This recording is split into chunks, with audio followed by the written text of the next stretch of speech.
یہ تکبر پہ بات ہو رہی تھی.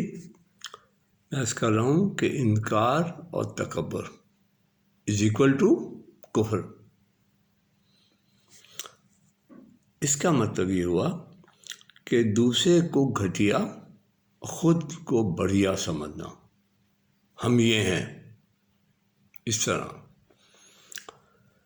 ہمیں بھی شیطان کی طرح معلوم ہوتا ہے، کوئی ہندو ہو یا عیسائی ہو یا یہودی ہو، کچھ بھی ہو، اللہ نے اس میں روح پھونکی اپنی. اللہ نے اس میں روح پھونکی اپنی. ہم اٹھا کے اس کی بے عزتی کر دیتے ہیں. اگر اس میں انکار اور تکبر ہو،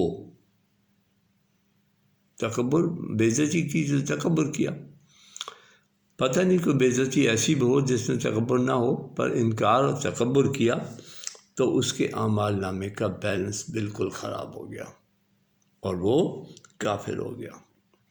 کافر کون ہوتے ہیں میں آپ کو بتاؤں. اب کفر اللہ سے انکار ہی کو نہیں کہتے. اس نے شیطان نے تو اللہ سے انکار نہیں کیا تھا کہ آپ میرے اللہ نہیں ہیں، نہیں مانا تھا، نہیں کہا تھا. یہ اس کو تو معلوم تھا، بہت معلوم تھا. پھر وہ کافر کیوں ہو گیا؟ اللہ سے تو اس سے مہلت مانگی تھی. اس کے ساتھ تکبر نہیں کیا تھا کہ اللہ میں آپ سے بڑا ہوں، یہ تو نہیں کہا تھا اس نے. انسان سے تکبر اس نے کیا تھا. انسان سے تکبر کیا تھا کہ میں آگ سے بنا ہوں، نار سموم سے بنا ہوں، اور یہ ہمارے مسنون سے بنا ہے. انکار اور تکبر. ان الذین کفروا من اہل الکتاب والمشرکین فی نار جہنم خالدین فیہا اولئک هم شر البریہ. ان الذین کفروا، جنہوں نے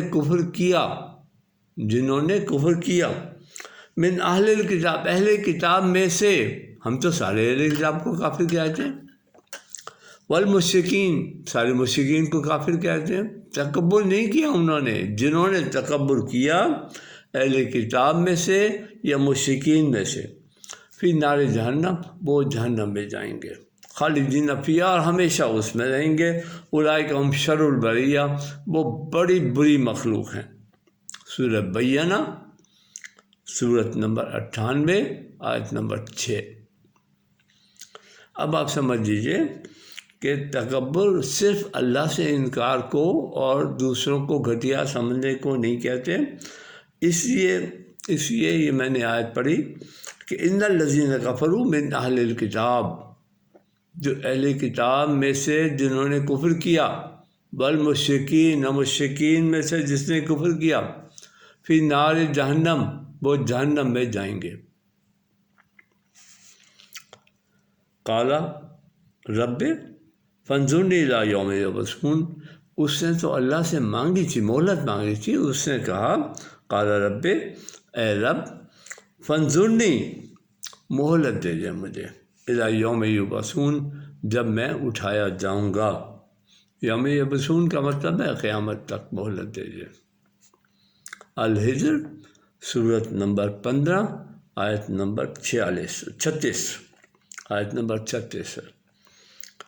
تو کسی کو اس وقت تک کافر نہیں کہتے جب وہ جان بوجھ کر کھلی آنکھوں، کھلے کانوں، کھلے ذہن، کھلے دل، تکبر سے بھرا ہوا دل ہو، ایک بات کو جھٹلا دے اور انکار کر دے، تو پھر وہ کافر ہو جاتا ہے. لیکن انسان کو مہلت ملتی ہے.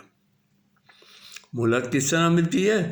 اب مہلت ملتی ہے اور شیطان کا کام ہے اس مہلت کو ٹالے، اس کو مؤخر کرے. تم معافی مانگ لو گے، کل مانگ لیں گے، پرسوں مانگ لیں گے، اگلے سال مانگ لیں گے، جب ٹائم ہوگا مانگ لیں گے، موقع آئے گا تو مانگ لیں گے، رائٹ ٹائم ہوگا تو مانگ لیں گے. جب تک پانی ناک تک نہ پہنچ جائے، جب تک پانی ناک تک نہ. فرعون کی مثال اس طرح ہے، جب اس کی ناک تک پانی پہنچ گیا تو پھر اس نے اللہ سے دعا کی. اس وقت کی دعا قبول نہیں ہوتی، اس وقت کی دعا قبول نہیں ہوتی. اب آپ اس کو اگلے ایپیسوڈ